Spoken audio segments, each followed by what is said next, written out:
Hi, welcome to the Java programming tutorial. What we're looking at is an alt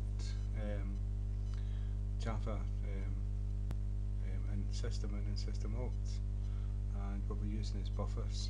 And so the first one we've done was the stream, and in Java the reason why it's printing out the ASCII is because the stream only does bytes at a time.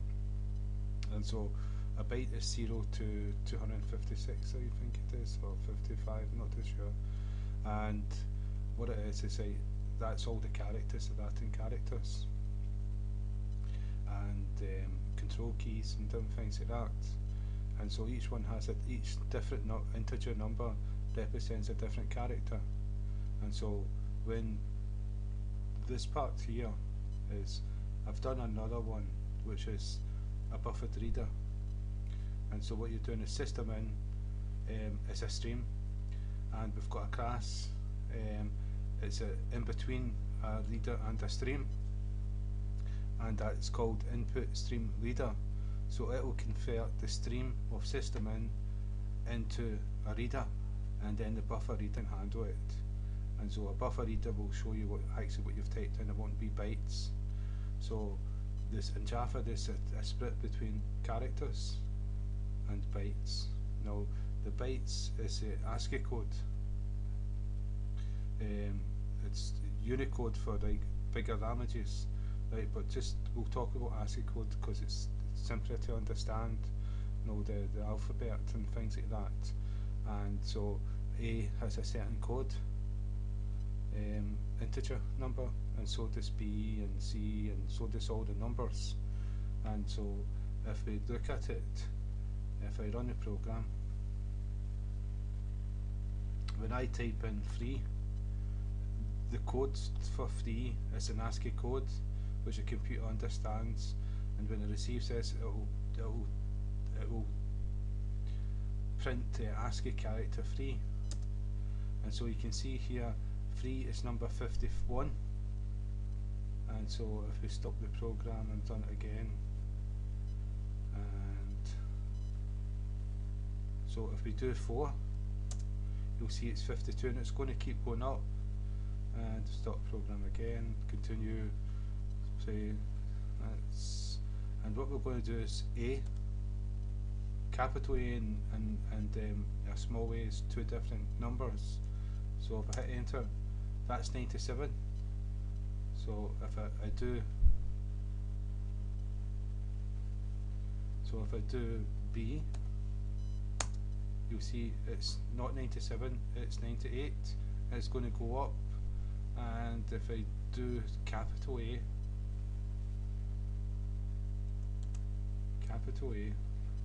won't be 97. Oh, sorry, capital A, do it again. Capital A, on the program. Oh, sorry. Right. Yeah. We'll stop this and start again. I'm going to run the program. Right. Capital A, hit enter, and capital A is 65, and it works its way up. So if we run the program again and put in capital B, it'll be one more, 66. And so you can see that each number is a different character, and so that's bytes, and so that's what's getting passed here, is the bytes. Though we're putting number 1 in, we're not getting number 1 passed as an integer. The integer is getting passed as the ASCII character code for that number 1. And the way to do this is change this to, if we change this to char character, and then we cast, remember brackets groups code together, we can pass things in, and what's within the brackets will be executed together. So if we put just char in here, what we're saying is everything that's getting passed to this equal sign from the right hand side is going to be converted into a character. So we're getting the ASCII code, and ASCII code's getting turned into a character, and that's what's going to get put into num, and then we're going to print num. So if I run the program, number 2, hit enter, number 2 has appeared, but it's not an integer for doing calculations with, it's a byte. It's still got that special character. The number is actually that special character, and so you can't really do anything with it. But that's the difference between the buffered, the system input, the buffered input stream, and the buffered reader. And so what I'll show you what happens. I've created another reader. This time we've passed the system in, and what we've done, we've used the class InputStreamReader. This converts it. This is a stream of bytes which we don't want, which we saw here, and this converts it into a reader. And the reader will be reading characters. So you would use this to write to a file. You'd use this to read from a file, and so if you typed in A would be printed, not the ASCII code. If you typed in Charles would be printed, not an array of bytes of an ASCII code, which would mean Charles. And that's put into the buffered reader. Now, when we covered objects, remember that we passed methods and classes into each other. So this is what we're doing here. You can see that system in, so we put system in here, and that was inside fourth class. You can see that's fourth class, that's inside this one, and that's inside third class, so you can see buffered reader's third class. And so we're putting them all, embedding them all inside each other. And so this is wrapped around this one, which is wrapped around this one. And so that's what it is. It's a buffered reader. We've given it a name, equals new buffered reader, and inside here we've got new input stream, but we don't need to give this a name to access it, because we're not accessing it directly, we're accessing it from buffered reader. This name we've given it here, and inside here we just need to do system in. And so if we run this, this is going to read. What we've done is we've used not just the read command, but read line command within the buffered reader. And what this is going to do, this is going to read a whole line of text. And so if we run the program, I say Charles, hit enter, and C was printed. Alright, this is the first one. What I'll do is I'll take this one out. Right, this is the first one. It only takes the first character, the first byte, because we're not asking for an array of bytes. So I've took this code out. No, it's just this code that's running.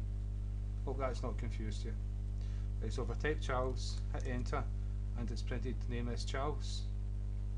So if I stop that, and if I run it again, and I say, right, this video is for YouTube, hit enter, and there you go, this video is for YouTube. And so what it's doing a whole line of characters, and it's returning a character that, instead of returning bytes, it's returned, instead of, like, if say T equaled 195, that's what would be returned here instead of T. So instead of that, we're typing T and we're printing T. That's the difference. And so when we write, we're going to type T, and we're going to write T to a file, not the ASCII code. And that's important, because if you're writing a CV, for example, and you send the CV to employer and it's all code, ASCII code, nobody can read it. It's like, no, it's like he probably thinks he's got some kind of virus. So it would have to be done with the buffered reader, and that would actually type it out like a Word document would do. Obviously you'd have to have more code to make bigger text and fancier text and all that, but that's what you would have to use. That's the difference between the two of them. And so this is the buffered reader embedded within the InputStreamReader, and so this system in, system out is a stream, and streams are bytes, and bytes are ASCII code. So if you want an A, you won't get an A, you'll get an ASCII code A, right? And so to overcome this, we've got a class called InputStreamReader, and you embed system inside the InputStreamReader, which turns it from a stream into a reader, and the reader now passes characters instead of bytes. Instead of code, ASCII code, it's passing real letters, real words into the buffer reader, and so what you type will be printed to screen or will be sent to whatever file you want to go to. And so that's the difference between these two different methods. And if I let you see both again, I put character just so you could see the character instead of the ASCII code. So take that away, and I'll make this an integer. Int. Right. And so what we've got here is a buffered input stream, because this is a stream. So we don't need an extra class like this one to convert this into a reader, right? And so all we need is a new buffered input stream and this system embedded into it, and we'll get that byte into this buffered stream. And a stream is a stream full of bytes. Now the buffered reader can't take bytes. It only takes characters, right? So the system in by default is bytes, so that's not good. But to use it, what we do is we've got an intermediate class in stream called InputStreamReader, and we embed that in the system input, and though this is passing a stream of bytes, it's converted into a reader of characters. I don't want to say stream because there's a difference between a reader and a stream in terminology, and so it converts it into a reader, which now characters are getting passed, and that goes into the buffer, and once it's into the buffer you can access it, send it to wherever you want, like we've done here. We've done the name that we've given it, dot read line, and it prints it to screen. We can send it to a file, and so that's a buffered input stream, and that's a buffered reader. And so we're going to continue on this theme, but I don't want to go too long, and so that's why I'm cutting this tutorial short. So again, thank you for your time.